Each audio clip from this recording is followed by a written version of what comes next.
京城第一丑女江听之嫁给王爷半年后，诊出了喜脉，她满腔欣喜，忘了萧京寒书房不允许靠近的禁令，小跑到紧闭的门前。除了怀孕，她心底还有个埋藏许久的秘密，想要告诉她，她并非天生丑陋。18岁生辰一过，她就会换一张脸，变回原本的模样。正想敲门，窸窸窣窣的对话声打断她的动作。谢将军语气调侃：该说不说，你们家这丑女人身材真不错，难为你为楚楚熬这么久。现在目的达成，什么时候娶她过门？再等等。萧京寒语气淡漠：江听之谨小慎微，挑不出错，只能从她的名声下手。当年出征失意，楚楚卖鱼养我答应娶她过门。只有江听之更粗鄙，才能让母妃答应我纳楚楚为妾。你这话就不怕江听之听到心碎？她不会听到。萧京寒语气平静：就算听到也无所谓。谢经验嗤笑一声：真狠心啊！要是她真怀了孩子，你也不管？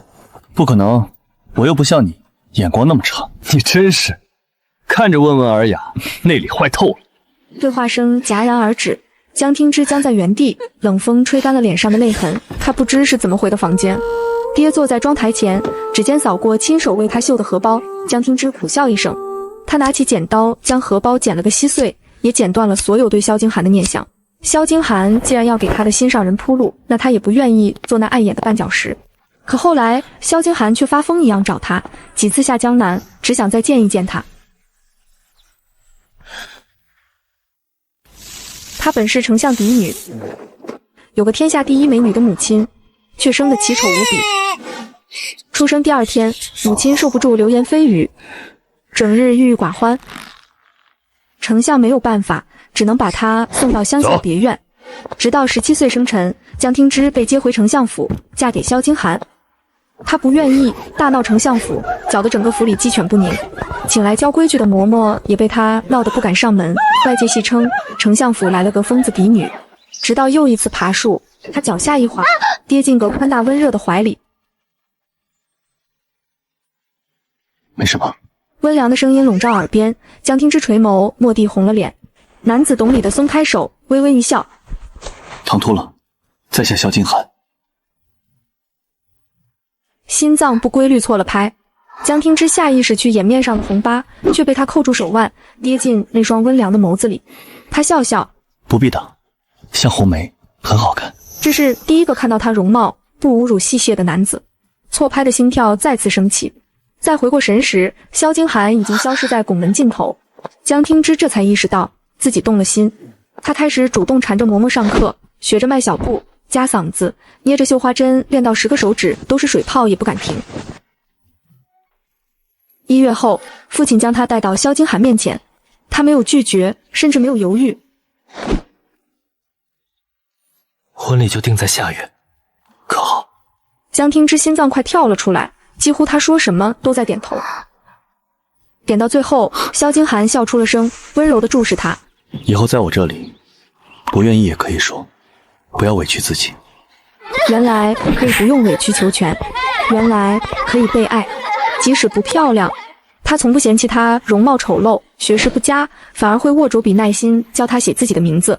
江听之以为遇到了真爱，原来她不过是印证别人爱情的棋子。江听之垂眸苦笑一声，在抬眸时，萧京寒推门走了进来。他侧眸看了眼剪碎的荷包，试探开口：听小吴说你去书房找我了，有事？没有。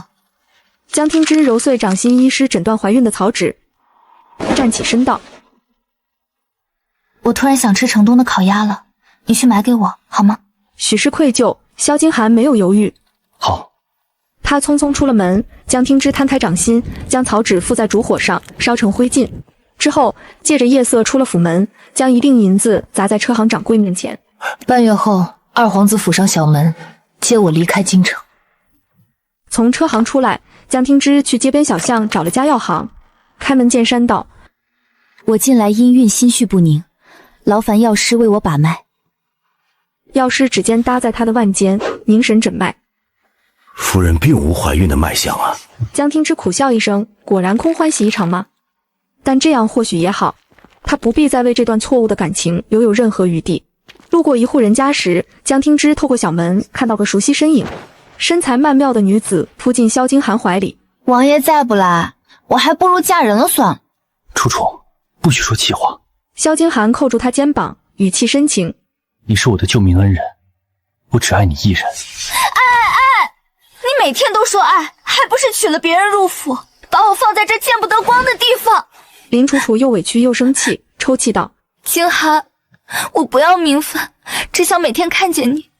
你把我带回府吧，就算是丫鬟我也认了。好，我答应你。林楚楚破涕为笑，江听之蓦地笑出声。他自虐般的看着两个影子重叠，心脏像被钝刀凌迟。萧金寒回来时，江听之正在熬汤。萧金寒神色一滞，很快换上笑意。刚好我买了个丫鬟，叫楚楚，这些粗活让她来。江听之抬眸对上他身后怯怯的林楚楚，嗤笑一声。他就这么等不及，他一句话，当晚就把人带回府上。江听之淡淡开口：行啊，那他来吧。林楚楚怔然一瞬，被江听之按到凳子上。他咬咬唇，手指还未落到瓦罐前，就被蒸汽熏得红了眼，惊呼出声。楚楚！萧金寒下意识抓住他的手，送到唇边小心吹着。下一秒才想起江听之也在，身子微僵。芝芝，他刚进府，我怕他不适应。如此拙劣的演技，听得他笑出眼泪。眼看着萧金寒拉着林楚楚离开，要为他上药，江听之将煎好的药一饮而尽。接下来几天，林楚楚还算安稳，直到一天早饭，丫鬟们端上来10几道鱼菜，她下意识干呕出声。丫鬟快速下跪：夫人，和我们无关，是林楚楚非要给您做鱼菜，我们说了您不吃鱼，她不听。府上从不买鱼，这鱼哪里来的？回夫人，林楚楚把您在后园养的鱼杀了。那些鱼是和萧金寒亲手养大的，他向来珍惜，死了一条都心疼不已。江听之快步到后院，热闹的荷花池内空空如也，只剩几条翻背的死鱼飘着。始作俑者跟过来，理直气壮：夫人，鱼养着就是给人吃的，您这锦鲤养得太大，肉都柴了。江听之目光冰冷：我在乡下长大，这种手段见得多了。林楚楚，你手段并不高明。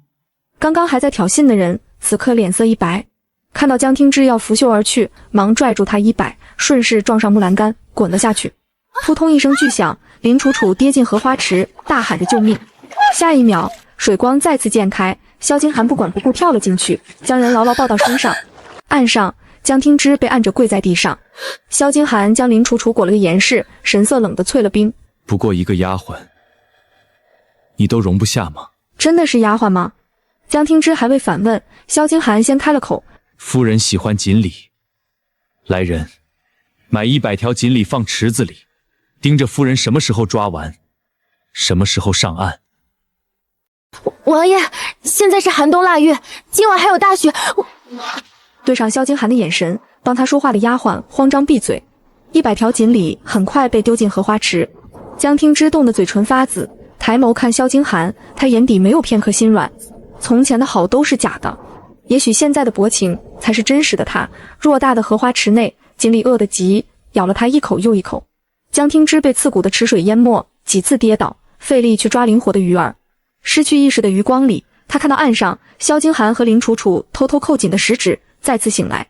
萧金寒守在床边，眼底闪过复杂神色，醒了。怎么，我没死？夫君很遗憾。江听之反唇相讥，他很少这样。萧金寒眉宇间的阴霾更浓了些。身为当家主母，苛待下人，传出去成何体统？我不过在帮你立些规矩。那真是多谢。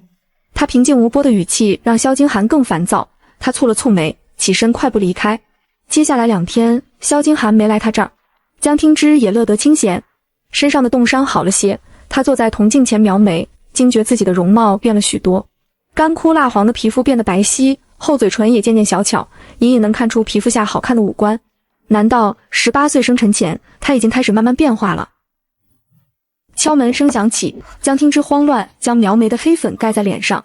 下一秒，萧金寒拉着林楚楚走进来，将一提糕点摔到他面前。芝芝，你太让我失望了。看到他露出不解的神色，他脸上寒意更甚。道歉。我什么都没做，凭什么道歉？江听之对上萧金寒的眼睛，没有一丝闪躲。还没等他说话，他身后的林楚楚走了出来，抿着唇小声道：夫人，我知道你为锦鲤的事生气，可也不该毁了我的容貌。他这才注意到林楚楚脸上爬着可怖的红疹，狰狞又恶心。不是我干的。江听之盯着摔了一地的糕点，平静开口：糕点也不是我送的。夫人，你昨天还说吃了糕点这事儿就过去了，也不会刁难我，怎么今日就变了卦？林楚楚眼底蓄起水雾。王爷，您若不信，大可以看看盒子，印着夫人院子的名字。盒子被翻过来，萧金寒一把攥住他的手腕。你还有什么好说的？江听之扯扯唇。我说不是我做的，你信吗？堂堂丞相府嫡女，做了事就这么不敢承认？还是说你嫉妒楚楚容貌，非要她和你一样才觉得解气？他手上力度大到江听之腾出眼泪，看着他眼里微光，萧金寒触电般松开手，才惊觉自己说了什么。芝芝，我不是那个意思。心底泛起一阵刺痛。王爷既不信我，直接定罪就是，何必来问我多此一举？萧金寒眉心蹙得更紧了。自从将林楚楚接回府上，江听之说话做事都变了。从前他说什么，他都点头应和，小心翼翼地观察他的喜好反应，生怕惹他一点不开心。如今受了惩罚，却平静得像一滩死寂的湖。难道是吃醋了？对，一定是这样。萧金寒压下心头异样的感觉，抬眸看到林楚楚受伤的脸，眸子变冷。主母要有主母的大度，你既然要我罚，就去祠堂抄上一日佛经，以示警醒。知道了，王爷。江听之顺从起身，没有一句多余的话。那一抹异样再次翻涌，萧金寒眉毛拧起。他以为江听之会说上几句好话，这惩罚就免了，他却这般讲，烦躁之意更甚。这时门被推开，谢金燕和江听之擦肩而过，他一把攥住他的衣袖。怎么脸上还有泪痕？谁欺负我们三王妃了？江听之喉咙泛起一阵恶心，还没说话，萧金寒先打掉了他的手。少拿你那吊儿郎当的样子对芝芝。什么意思？你有病吧？谢金燕莫名其妙，他想说什么，意识到江听之在，噤了声。江听之攥紧拳头，快步走出去。祠堂内，江听之跪在牌位前，纸上不是经文，而是一封诀别信。无人知晓，当年母亲离去另有隐情。圣上奢靡看上她的美貌，父亲为争权，想要利用母亲。仓皇逃离前，他为江听之吃下改变容貌的药，怕他不后尘，而自己隐姓埋名，只给亲信留了一封信交给江听之。他并非天生丑陋，很快他就会换一张脸，变回原本的模样，而他和萧金寒也会彻底结束。大颗眼泪砸在信上，江听之卷起信纸，塞进了祠堂的签盒内。每月一次卜卦吉凶，等他走后，萧金寒就能看到这封信。这时祠堂门被推开，林楚楚抱着个蒲团，趾高气扬地扔到他面前。看清了吗？王爷永远会向着我，因为在他最落魄的时候，是我陪着他东山再起，而你不过是他为了引我入王府的铺路石。你当真以为他喜欢你？江听之淡淡一笑，没有愤怒，甚至懒得争辩半句。他轻飘飘反问：你当真以为王侯将相的心会一辈子不变？如果是这样，那你也是够蠢的。林楚楚气得满脸通红，摔门而去。他淡淡收回视线，从祠堂出来没几步，和萧金寒迎面撞上。你还在和我闹脾气？他问。没有，不敢。江听之缓缓吐出几个字。萧金寒眉心蹙起。第一次相见，他在树上晃着腿，没有绝世容颜，眼神却明媚得像春日的花苞。现在仿若即将凋谢的干枯花蕊。他想说什么，话却卡在喉咙里，最终松开他道：明日我母后生辰，随我去宫里祝贺。江听之应一声，没有多余的话。翌日皇贵妃生辰。江听之跟着萧京寒入宫，一眼看到跟着的林楚楚。萧京寒抢先开口：他说想见见皇宫宏伟，做事也算麻利，就带着了。王爷决断就是。江听之合上眼，萧京寒几度想说话，都咽了回去。直到轿辇落下，一群人浩浩汤汤进了皇贵妃宫。皇贵妃有祖上印币，皇帝都要忌惮几分，送礼的人络绎不绝。此刻他高坐在主位，看到萧京寒才展露笑颜：先把寒儿的贺礼给本宫看看。侍者呈上木盒，皇贵妃笑盈盈划开盖子，笑容戛然而止，气氛瞬间凝结，周围小厮悉数跪下。皇贵妃娘娘，我们是亲手从王妃手里接过的贺礼呀！皇贵妃将木盒狠狠摔出去。我儿知晓，本宫最厌恶红玛瑙，绝不会送。究竟是谁胆大包天，调换贺礼？江听之被砸了个正好，一阵天旋地转。皇贵妃怀次子时带了藏有麝香的红玛瑙，导致小产，这是禁忌，无人敢提，何况送礼。江听之撑着身体，猛地看向林楚楚：皇贵妃娘娘，除了我，只有这个丫鬟经手贺礼，是她换的。大胆，竟敢在本宫生辰上动手脚！等等！萧京寒将林楚楚护在身后，目光扫过江听之，笃定道：母后，守着贺礼的不是这个丫鬟，而是夫人自己，还请母后放过丫鬟，惩罚江听之一人。萧京寒的话让皇贵妃立刻蹙眉，她视线扫过江听之，冷冷开口：欺上瞒下，拖出去罚跪受戒。江听之瞳孔一缩：皇贵妃娘娘，不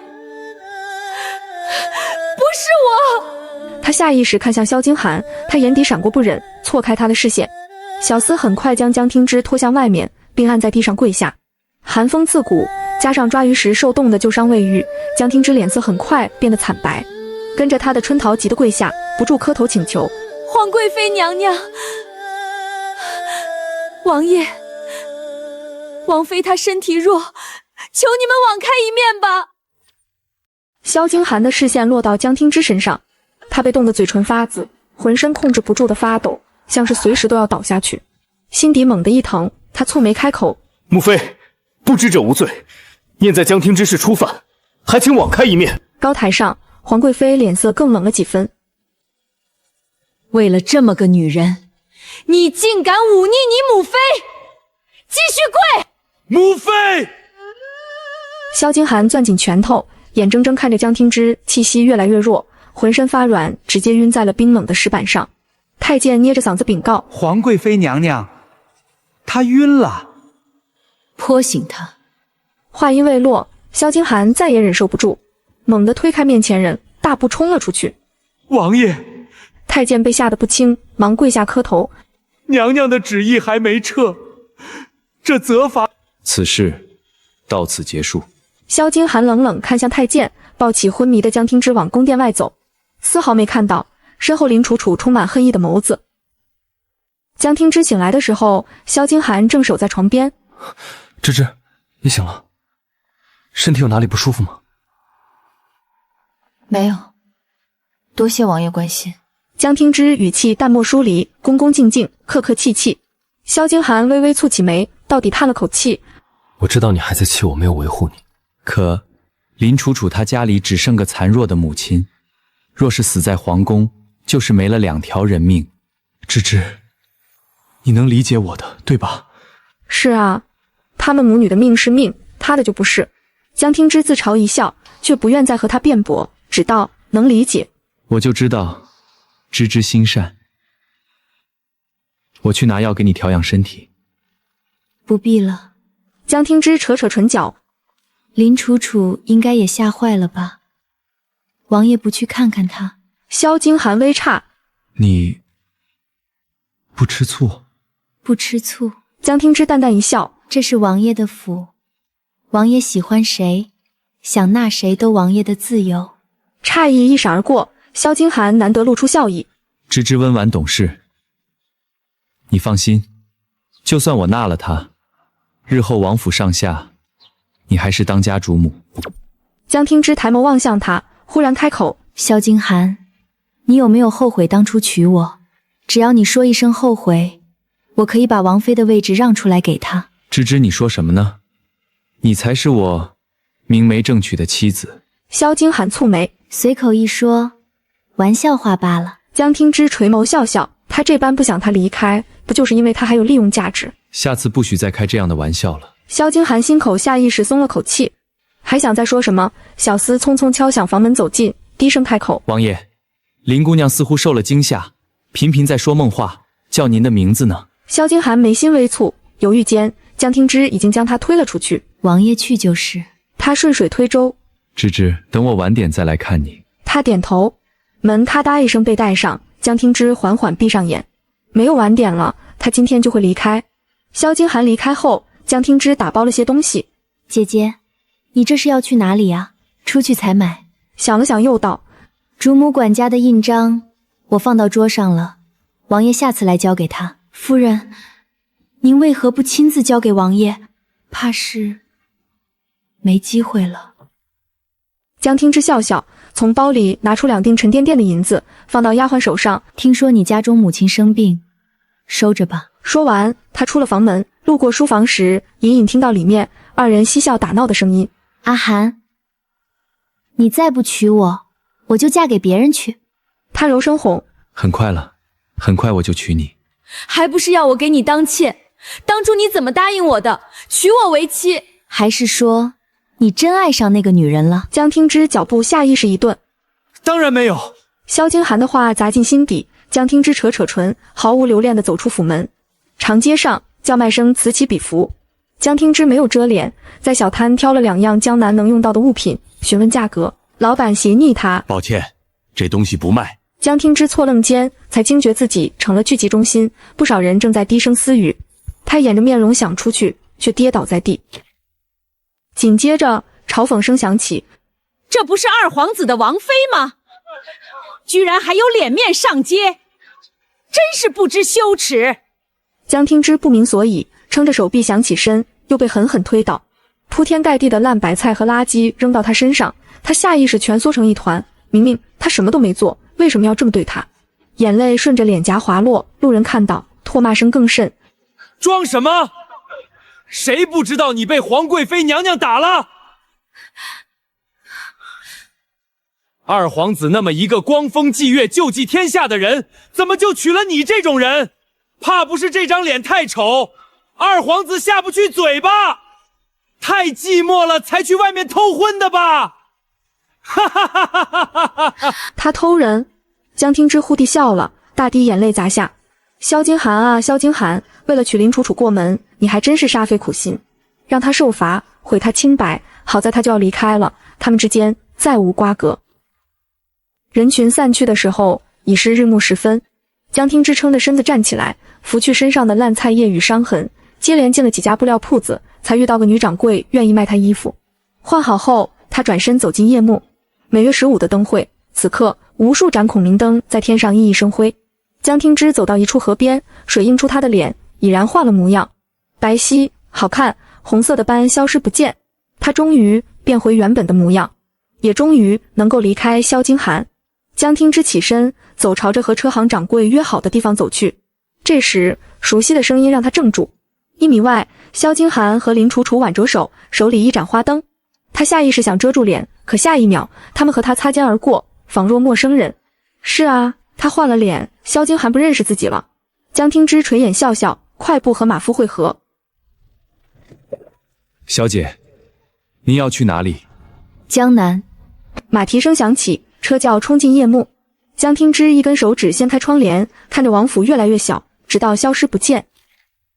阿寒，阿寒。林楚楚叫了几声，萧京寒才回过神。他撇撇嘴，看向他视线处：你看什么呢？没什么，就是觉得那个背影很像。萧京寒顿住，摇摇头。他不爱热闹，不会来看灯，想必是我想错了。真是奇怪，明明江听之就在府上，他却有种要失去他的心慌。你不会真对他动心了吧？怎么会？你救下我，我只会爱你一个。这话不知是说给林楚楚听，还是说给自己的理由。萧京寒心底下意识浮现江听之那张脸，明明平平无奇，甚至丑陋，可为什么最近频频想起？闻言，林楚楚脸上扬起笑。我就知道你不会负我的。阿寒，再陪我去那边逛逛吧。好。萧京寒没拒绝，心里却全是另一个人的影子。他跟林楚楚逛到灯会散去，才回到王府，一眼看到门外等着的人。谢经燕，你来干什么？当然是来找江听之啊。几日不见，我想得紧。这些荤话，萧京寒从前是听惯了的，此刻却觉得莫名刺耳。他蹙眉，滚出去！哎，京寒！谢经燕瞪他，你吃错药了，你又不喜欢他，关你什么事？闭嘴！萧京寒心口莫名烦躁，他对江听之并不感兴趣，于是纵容谢经燕去向江听之献殷勤。后来他也默认了一段时间谢经燕来一趟，可听到谢经燕一直念叨江听之，还是一股无名火向上窜。萧京寒皱眉，将谢经燕关在府门外。以后你都不用来了。不是，萧京寒，你什么意思啊？谢经燕疯狂敲着府门，也无人回应，只得气得狠狠踹了大门，一脚离开。回到房里，林楚楚小心翼翼开口：阿寒，你是不是心情不好啊？空气安静几秒，萧京寒按了按太阳穴，没出声，半晌才起身道：我去看看江听之。阿寒！林楚楚拽住他胳膊，眼里蓄泪。你和我说实话，是不是爱上他了？要是如此，我退出就是，绝不打扰你的幸福。一阵深深的无奈涌上心头，萧京寒揉揉眉心，叹了口气：没有。那你在这里陪我，不许去。少女的骄纵带着撒娇的味道，萧京寒看了她2秒，终于败下阵来。接下来几天，萧京寒被缠着几乎没有出屋，直到母亲的旨意下来，说江听之作为正室实在不妥，要他休妻另娶。林楚楚眼睛一亮：阿寒，这就是你为我谋划的，是吗？明明在意料之中，可达成想要的，心里却空落落的。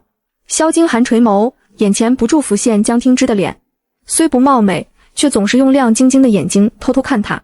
他心里泛起轻柔的涟漪，还想说什么，林楚楚却拉着他的手敲响了江听之院落的门。丫鬟推开门，见是萧京寒，忙跪下行礼，而后起身从房间内呈出一方墨印，恭敬道：王爷，这是王妃交代给您的。她说后宅主母的印章如今原封不动归还。他什么意思？萧京寒蹙眉，江听之又在闹什么情绪？丫鬟跪在地上不敢说话，心中那股无名火烧得更甚。萧京寒抬脚往里走，一双柔手按住他，轻声道：阿寒，许氏姐姐听到皇贵妃旨意，正在赌气，还是算了吧。好一个赌气！萧京寒眉心冰冷，这么不想当主母，以后也就不要当了。他随手将墨印塞给林楚楚，明日我就娶你进门，日后王府掌家权悉数交由你。林楚楚眼里迸发光亮，捧着墨印如获至宝，这可是王府的管家权，他连连应下。萧京寒却没看林楚楚的表情，目光紧紧盯着紧闭的房门。江听之迟迟没有出来服软，他愈加烦躁，拂袖而去。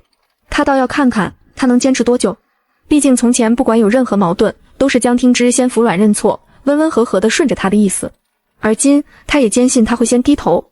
翌日，萧京寒迎娶林楚楚为妾，府上张灯结彩，挂满喜庆的红。林楚楚穿着红色嫁衣从正门而入，有人窃窃私语：一个小妾竟然开正门街，可见二皇子多么宠爱。是啊，有了新人对比，府上那个女人更无地自容了。二皇子光风霁月，何该配仙女般的人？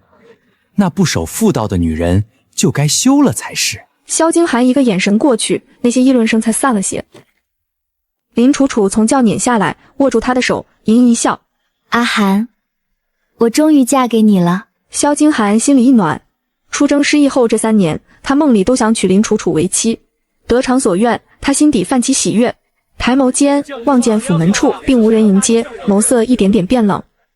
江听之就这般做王妃的，本王娶妾都不出来迎接。王爷，不是夫人不迎接，是……罢了，回去告诉江听之，本王身侧并非只有他一人。3日后若还不来认错，这王妃之位也不必做了。说完，他头也不回地和林楚楚进了房间。风吹散丫鬟细弱的声音：“王妃早就不在府上了。”往后2日，萧金寒栖在林楚楚房内，朝思暮想的人终于相伴身侧。直到夜里，他梦到江听之盯着他，身形一点点消失，抓不住，握不紧。萧金寒惊醒，汗水打湿衣衫。林楚楚迷蒙睁眼：“王爷，梦到什么了？”没什么。萧金寒眼下情绪，望向外面的漆黑。整整2日，江听之都没来低头，这不是他的风格。萧金寒心底有些不安，起了身，鬼使神差走到他院子外，犹豫再三，叩响门。吱呀一声，丫鬟春桃瞪圆了眼：“王爷，已经3更天了，您怎么……”想见江听之的心愈演愈烈，萧金寒径直走进院落，推开熟悉的卧房门，映入眼帘的是空荡荡没有生气的床铺。心底某根弦被彻底拨乱，萧金寒僵在原地，一字一句质问：“王妃呢？她去哪儿了？”春桃慌乱跪下，小心翼翼开口：“王爷，王妃3天前出了门，就再没有回来。”谁让她出去的？萧金寒极力压着愤怒，试图问个清楚。奴婢也不清楚。您去林侧妃房间那天，夫人背了个布袋，说是出去采买，迟些回来。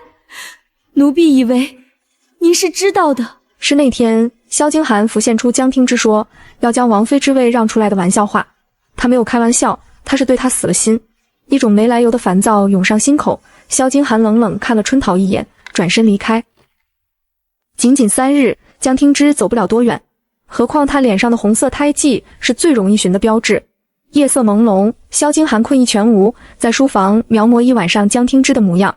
画到脸上的胎记时，他的手微顿，红墨洒下，竟真的像片片盛放的梅花。萧金寒下意识抚上那张脸，唇瓣微动。芝芝，天色乍亮，几张描摹好的画被送到暗卫手中。10日时间，务必找到画中人。是，王爷。暗卫散去，萧金寒按了按眉心，倦意袭来。林楚楚来到书房追问：“王爷昨日去了哪里？”没去哪里。萧金寒有些困倦，随口搪塞。林楚楚不依不饶：“你夜半去找江听之了吧？王爷就这么舍不得他，睡在我这儿，心都飘了过去。要是那个女人当真那么难忘，王爷就休了我，和他一生一世一双人去吧。”以往林楚楚这般吃醋，萧金寒心底总是生出被在乎的甜蜜，今日却觉得愈发烦躁。他蹙眉：“我已经按照约定娶你，楚楚，你不要作闹了，成吗？”说罢，他不再看林楚楚的眼神，转身出了房间。一直小憩到下午，书房门被敲响。萧金寒猛地睁开眼睛，拉开房门：“是找到芝芝了吗？”话音戛然而止，门外站着的谢金燕一怔：“什么意思？江听之出什么事了？她是我的正妻，和谢将军无关。”似乎想到什么，萧金寒脸色又冷了冷。还有，我说过，不要再来我府上。谢金燕开口道：“江听之呢？我好久没见他了。谢金燕，我再说一遍，你不要再来我府上找芝芝。要是我非要说不呢？”谢金燕语气染上些许冷意：“那就别怪我，不客气。”二人僵持间，暗卫带着消息回来，跪下道：“王爷。”萧金寒忙问：“找到江听之的下落了吗？”回王爷，我们找遍了附近城池，问了许多人，都没人见过脸上有红色胎记的女子。江听之失踪了，她不是你正妻吗？怎么正妻失踪你都不知道？谢金燕语气急切。谢金燕的质问让萧金寒哑口无言，他攥紧拳头，冷声道：“谢将军挖苦我有什么用？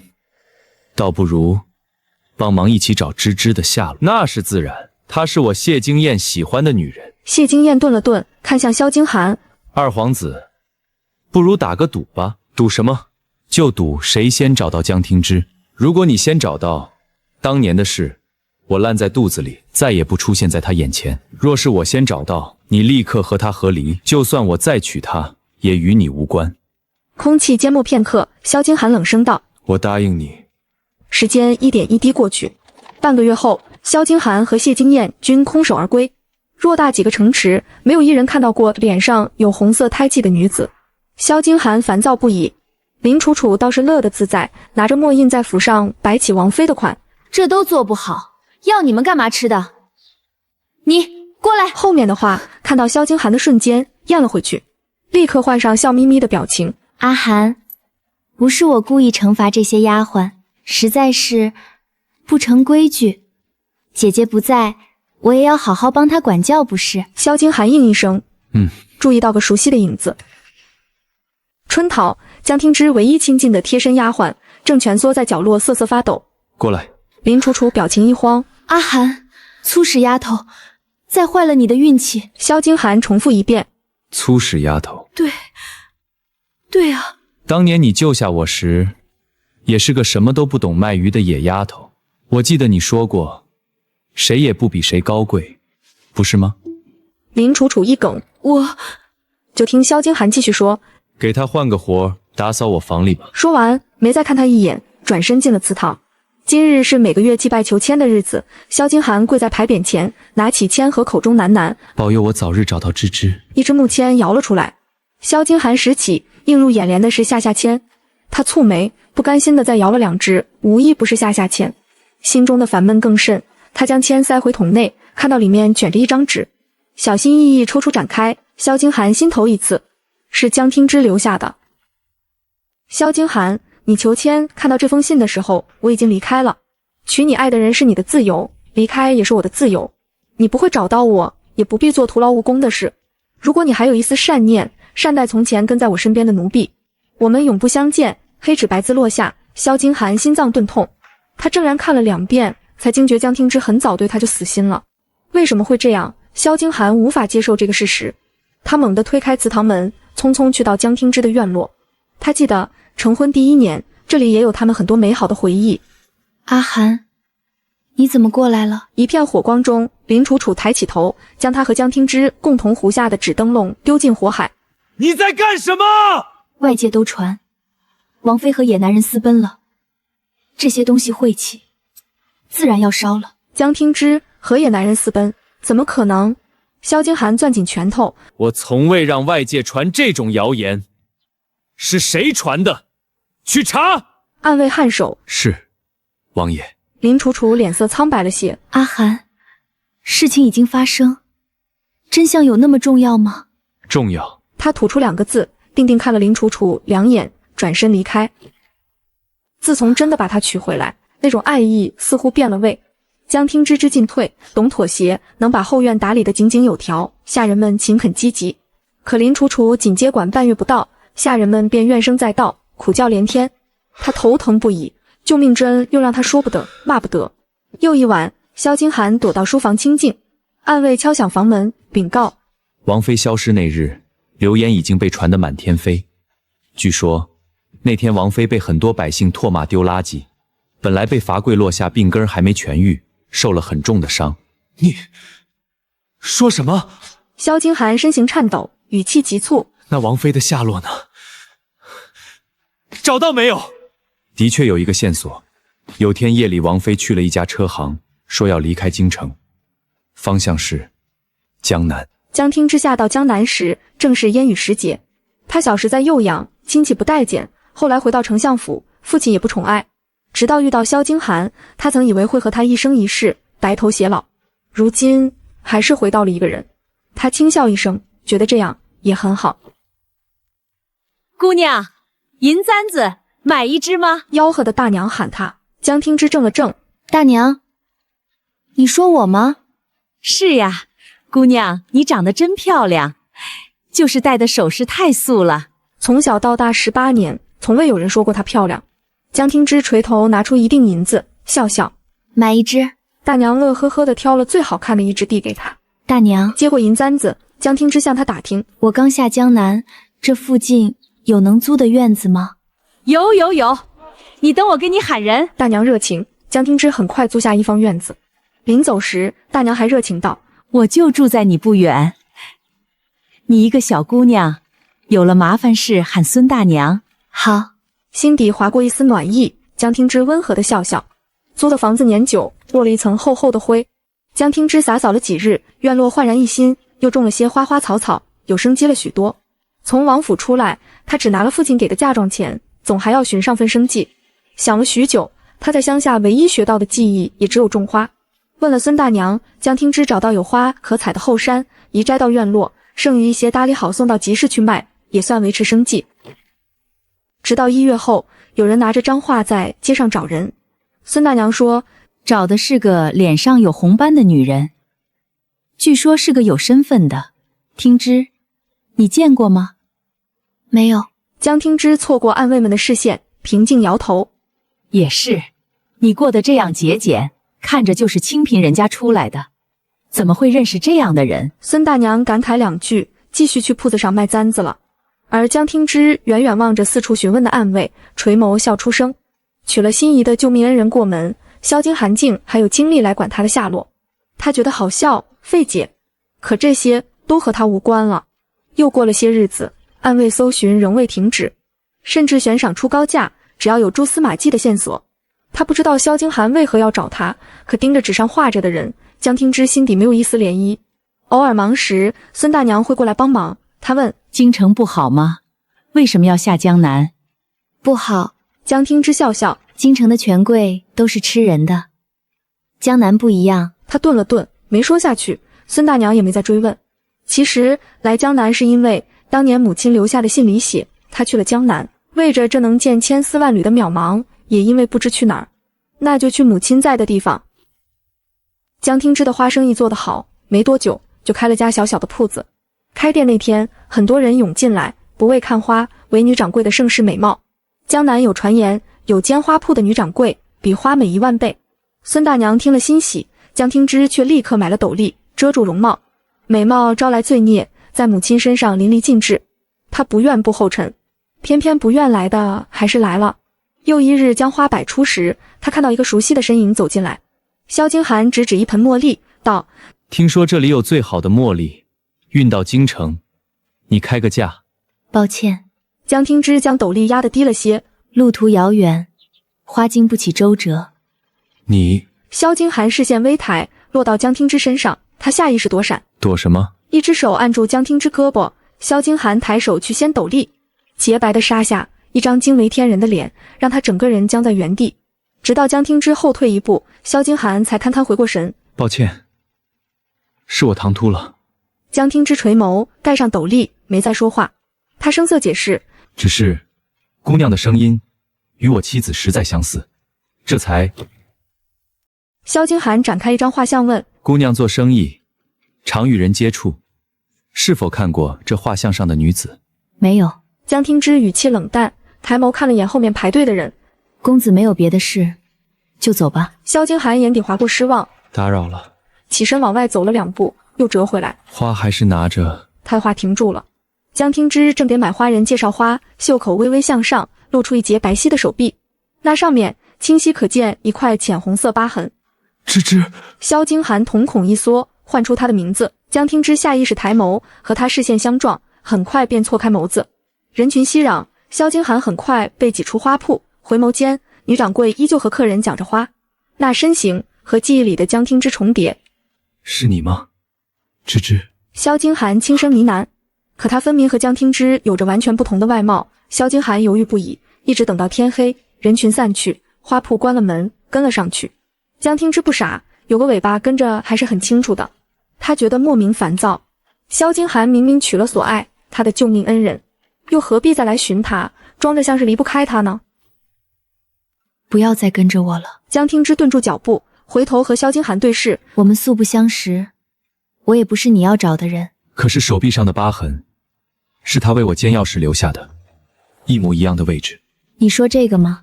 江听之挽起袖口，这是我从小就有的，你认错人了。若是明日你再跟着我，我就要报官了。说完，他关上门，将萧金寒彻底隔绝在外面。芝芝，芝芝。他叩响他的门，不断叫着他的名字，可始终无人应答。江听之缓缓闭上眼睛，半晌听到离开的脚步声，才松了口气。他不知道萧金寒为何要找他，可他绝不会让人打破现在平静的生活。他们之间从得知真相那刻就彻底的结束了。翌日，萧金寒没有出现，接下来几天也没有出现，也许日后也不会再出现了。江听之扯扯唇角，去隔壁小摊吃了碗馄饨。起身时，一个身影忽然出现，坐到他面前，定定道：“芝芝，是你吧？这几天我偷偷跟在你身后观察，除了这张脸，你的习惯、饮食、走路和谈吐一点都没变。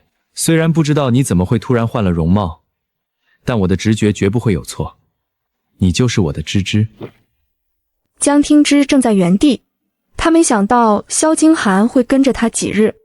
不管你认为我是谁，我都不是你要找的人。起身间，胳膊被按住，萧金寒看着他，目光灼热。芝芝，跟我回去。不。为什么？他眼底划过受伤。你不是说过，此生最爱的是我吗？为什么一生不吭离开？我想理由都在祠堂那张纸里说过了。江听之心累的合上眼。既然你来了，就写个和离书，断个干净吧。我不要和你和离。他眉心紧蹙，握住他手臂的力量更大了些。跟我回去。我早说过，楚楚不会影响你的地位，况且他做了错事，已经被我关禁闭了。从前的事，江听之不想参和，也不想听。他平静看向萧金寒。我说了，不会回去。话音刚落，攥住他胳膊的人用力将他拉到马车方向。挣扎间，一个男人冲出来，一拳砸在他脸上。萧金寒，你没听到芝芝说不愿意吗？芝芝，你没事吧？谢金燕扶起他，等看清他的容貌时，瞬间僵在原地。你，这是？印象里，江听之身材虽然不错，脸上却有着可怖的红斑。可面前的人肤若凝脂，白皙无瑕，一颦一笑让人目不转睛。这真的是那个京城人笑话的丑女。谢金燕，你输了。萧金寒缓了片刻。我先找到的芝芝，希望你兑现承诺，离开她。谢金燕长袖内的拳头缓缓攥紧，那一拳还未落下，江听之先冷淡开了口：“你们继续。”说罢，他扭头进了花铺，只留面面相觑的两人。他们等了许久，直到天黑，殷勤地帮江听之关铺子，整理花草。他没拒绝，目光淡淡扫过二人。不管你们拿我打了什么赌约，我都不会和你们走。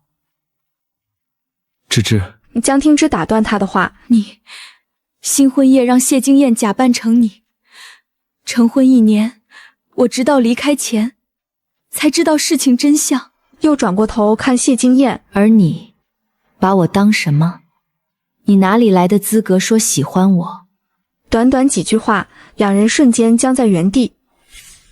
萧金寒试图解释，却说不出一句话，半晌才堪堪开口：“你那天在书房，你听到了？”他点头，眼底是讽刺的笑：“是，不然我怕不是还一心栽在你头上，被你们耍得团团转。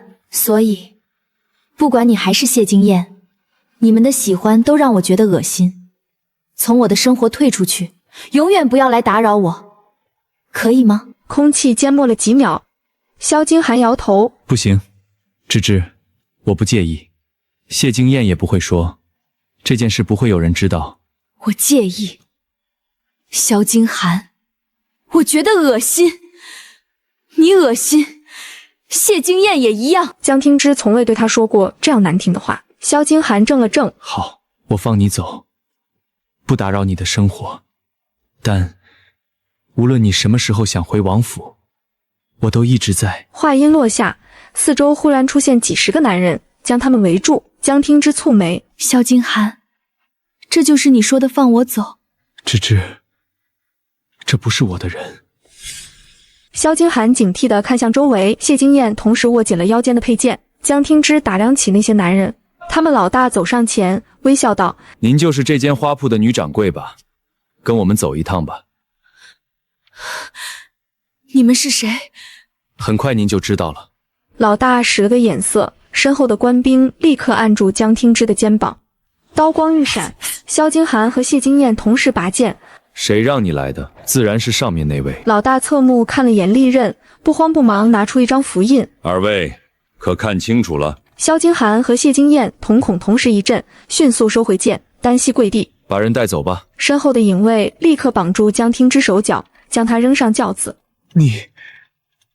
陛下要带芝芝去哪儿？那就不是二皇子要管的事了。男人眯起眼，不过还要多谢您，不然我也不能这么快找到人。说罢，马蹄声响起，对方带着江听之消失在夜幕中。江听之醒来时，在一处极其奢华的宫殿，身上的绳子已被解开，他缓缓推开一条门缝，外面许多太监宫女把守着。江听之心底隐隐有些不安，眼皮微微跳动。江听之在宫殿内等了许久，才听到门口有了动静。皇帝看到他的瞬间，眼底闪过异样的神色。你就是林氏的女儿？是，陛下。江听之俯身行礼，打量着这个君王，倒是和他有几分相似。皇帝一只手掐住他的脸，就是太过稚嫩，总是差了些什么。江听之垂下眸，轻声开口：臣女自出生起从未见过母亲，也不知她的容貌。不重要。皇帝手上的力度更大了些。只要他知道自己唯一的女儿在朕这里，就算在天涯海角也会出来。那只大手缓缓下移，掐住他的脖子，嗤笑一声放开。江听之身体一软，跪到地上，就听皇帝居高临下道：朕从前还纳闷儿，那么一个美人怎会生出那般丑陋的女儿？以为她是厌恶你才离开。现在看来，这是林氏故意设的局。可惜了，兜兜转转，她还是逃不出我的手掌心。说罢，皇帝俯身挑起江听之的下巴：只要你乖乖听话，到城门外讨饶，将你母亲吸引来，我就放了你，如何？不。江听之毫不犹豫地摇头：我不会去的。陛下也不必用我去威胁母亲现身。不知好歹！皇帝一只手掐住他脖子，道：将他关进地牢，没有朕命令，不允许放出来。是，陛下。护卫将江听之拖下去，丢到阴冷潮湿的地牢，没有窗户，没有木榻，睡在冰冷的草垫上，吃的尽是些馊饭。江听之蜷缩在角落，身形站立，得不到外面一丝消息。梦里，他仿佛看到母亲轻柔地摸他的头。母亲！江听之惊醒，一身的冷汗，看到周围环境，才松了口气。他默默祈祷：母亲，千万不要为了我进这火坑。江听之被狱卒砸醒了，他蹙眉，被十分强硬地将他拖出去。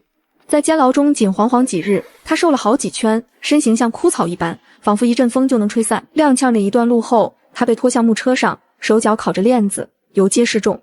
江听之看向街道：所以母亲没有出现是吗？江听之唇角挂上笑意：这样也好，也好。从宫殿到行刑场，一路上群众窃窃私语，更有向他丢去垃圾的。他低着头，面色平静无波，直到被押进行刑台，聚集的群众里，远远看到两个熟悉的身影：萧金寒和谢金燕。二人攥着拳头，死死咬着牙，眼中神色悲怆。行刑时间已到，斩立决！高声宣判后，江听之的头被按到石台之上，刀刃在太阳下泛着刺目的光。他缓缓闭上了眼，眼看着长刀落下，重叠的声音打断刽子手的行刑。慢着！停下！三个人同时冲上断头台，将江听之抱在怀里。他缓缓睁开眼睛，看到另一个抱着自己的人，瞳孔闪过惊喜。母亲，你快走！皇帝就是冲着逼你现身来的，你不要为了我！你是母亲唯一的女儿，我不能看着你死在面前。林之婉看着江听之，目光柔和却坚定。皇帝不过是当年没得到我，心生执念，只要我去了，就不会为难你。林之婉扫视行刑台不远处的太监首领，语气平淡：我跟你们走，只要放了我女儿。若是当年您也这般识趣，便也不会有诸多事情。太监微微一笑，摆摆手，林之婉便被按住肩膀，压上轿辇。母亲！江听之下意识起身去追，可身体太过虚弱，直直跌了下去。一只手臂接住他，那人低声喃喃：芝芝，我不会再让你受伤了。再次醒来，在熟悉的房间，萧金寒眼睛一亮：芝芝，你醒了。江听之撑起身子，依旧疲累困乏。我母亲呢？她怎么样了？萧金寒眸色顿了顿，她被送进宫里，至今不知动向。不过你放心，我已经派人去打探了，很快就能查到结果。母亲为了他，到底搅入了这一趟浑水。江听之垂下眸，他想离开，可如今能最快帮他的只有萧景寒。江听之缓缓攥紧了拳头，闭上了眼。这时门被敲响，有人推门而入。丫鬟道：“二皇子，林侧妃那边说是头疼，要您去陪。”不同以往的焦急，他语气淡然：“有病就去请医生，我去了有什么用？”丫鬟顿了顿，见萧景寒并无心思，只好退了出去。江听之觉得好笑，好不容易娶到心仪之人，二皇子怎么这般不珍惜了？萧景寒蹙眉：“芝芝，你莫要刺我，楚楚是对我有救命之恩，可你离开我才发现，早就对你动了心。”江听之像是听到什么笑话一般，扯出一抹笑。他缓缓闭上眼，没有回应。此刻他留在这里的理由只有母亲。王爷为了那个丑女人，值得吗？林楚楚不甘心地冲进来，话音未落，看到江听之的脸，他整个人正在原地。你是谁？林楚楚下意识问。萧景寒蹙眉：“不是头疼，不好好休息请大夫，到这里来做什么？”王爷，这个女人是谁？他语气尖锐起来：“你下江南不是去找那个丑女人，为什么带回别人？”对江听之，他自信美貌更胜一筹，还有救命恩人的加持。可面前床铺上的女人，肤若凝脂，貌若天仙，美得惊为天人。她就是芝芝。萧景寒按了按眉心，有些不耐烦地看向丫鬟：“把侧妃带回房间。”“我不回去！王爷，你骗人！她怎么可能是江听之？”“带走！”一声令下，林楚楚被强行拉出房间，耳边终于回归清静。她无理取闹惯了，我不会让她再打搅你的。萧景寒向他承诺，却没有得到江听之的一丝回应。直到皇宫的消息传回王府，与此同时，谢金燕登上府门，他眸色暗了暗：“陛下沉迷美色，不理朝政，现在正在宫中悬林持酒，寻欢作乐。”“那我母亲呢？”江听之急切追问：“她还好吗？”“听说林氏誓死不从，被陛下关进了地牢，情况不太好。”谢金燕观察江听之表情：“芝芝，我会帮你救出林氏的。”可皇宫之内又如何救？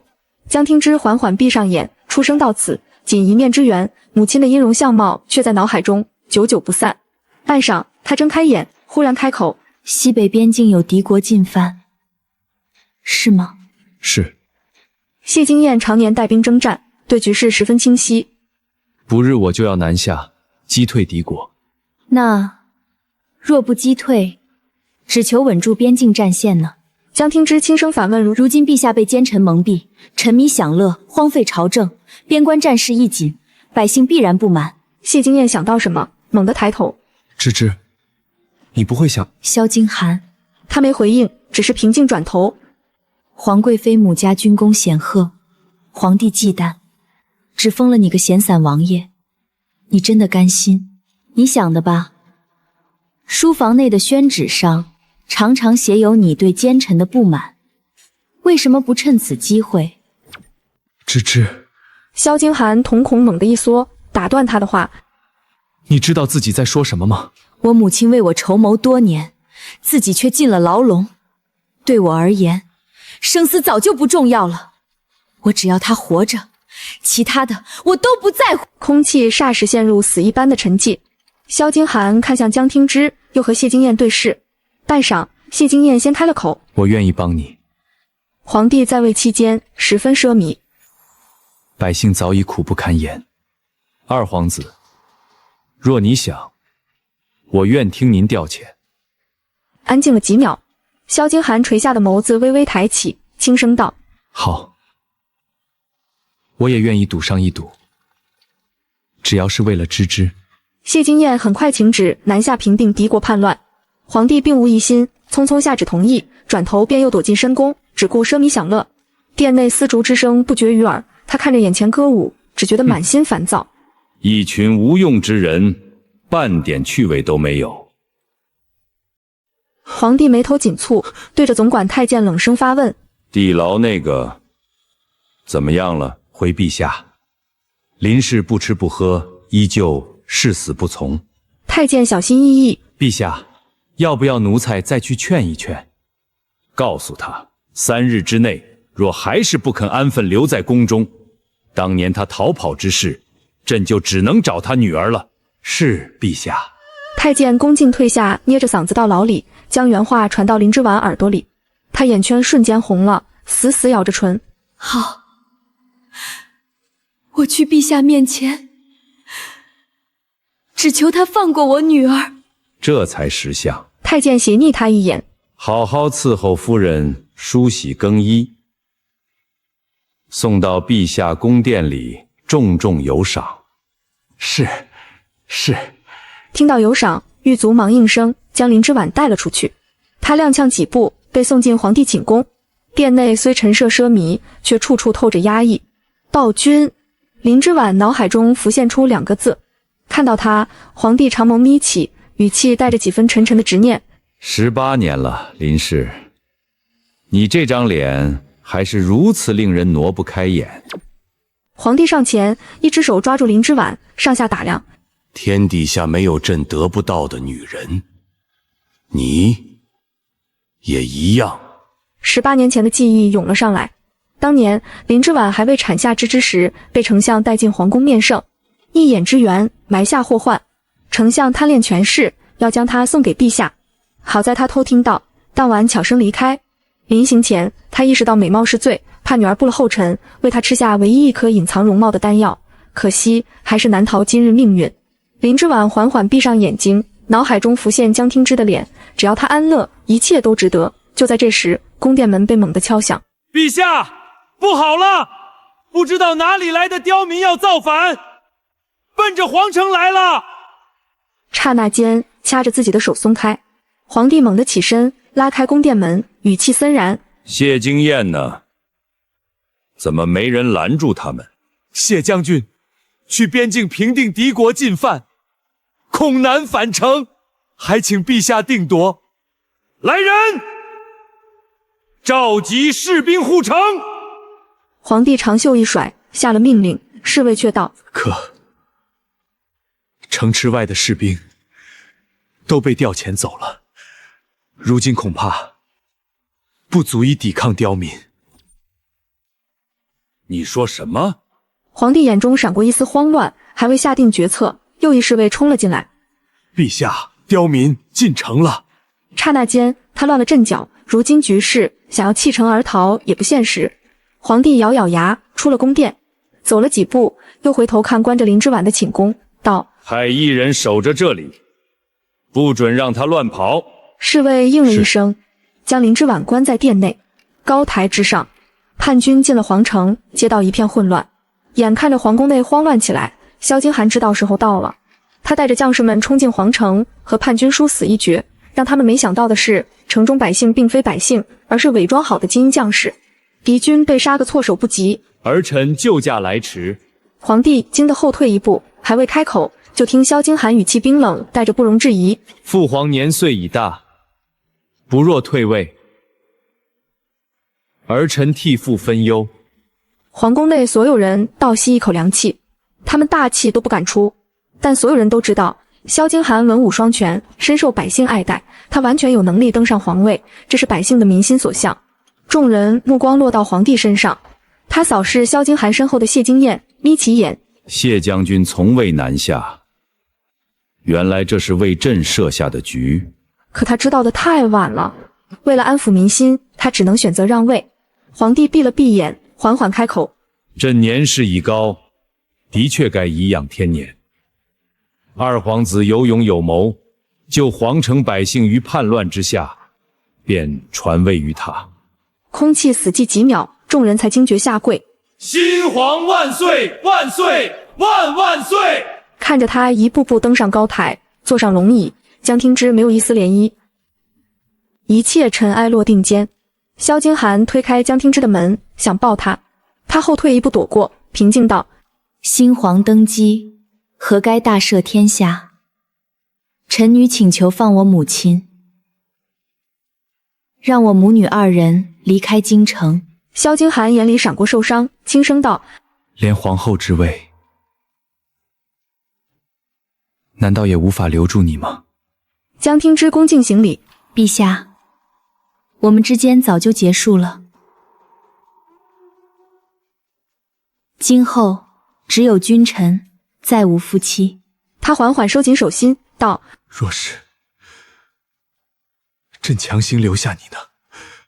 陛下新登基，应该也不愿意看到一具尸体。他的话没有丝毫婉转与迂回，像一柄剑，刺得他心里鲜血淋漓。半晌，萧京寒才点了头，嗓音沙哑的如同砂纸磨过：“好，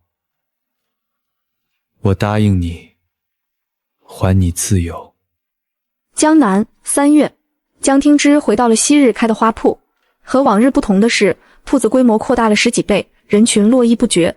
孙大娘慨叹：“芝芝，你去了京城一趟回来，怎么一下子变富了？”江听之轻轻笑了笑，身后母亲搬上一盆盛放的花，也跟着笑起来。3月渐渐染上些暖意，有人吆喝着问：“芝芝姐，有人来买花了。”好。江听之应声，来人缓缓转过身，轻唤：“芝芝。”谢经验。他眸色没有起伏，语调淡淡：“我这里不叙旧，只卖花。”我知道，不日我就要上战场，只想再来看看你。说罢，他买了一只花苞，目光久久驻留在他身上，良久才转身离去。后来便再无他的消息。江听之依旧经营着花铺，和母亲早出晚归，忙碌且平淡。又一年春天，江南百姓说，天子下江南，刻意跳了这方地界，听说他挚爱的姑娘在这里。孙大娘凑热闹道：“芝芝，你去京城时，可曾听过这些？”不曾。江听之垂眸，将花苞上的晨露拂去，淡淡一笑，抬眸间看到不远处的黄金轿辇，上面的人掀开帘子，远远和他对视。他欲下轿，他轻轻摇了摇头。那人之间微顿，一寸寸落下帘子，隔绝二人视线。轿辇走远了。江听之望着扬起的尘埃，剪去花枝上的淤泥。有小厮匆匆而来，递给他一封信。这是陛下留给您的。他摇摇头，抬手推回。不必了。他和萧京寒早就回不去了。高台之上，他做他的君王，而他会远远地离开，去过自己的恬淡日子。母亲问：“芝芝，你后悔吗？”江听之抬头望向天，江南出雨后，不知何时挂起一道浅浅的彩虹。他忽然笑了。都过去了。从前的爱恨此刻消失得无影无踪，往后他都只为自己而活。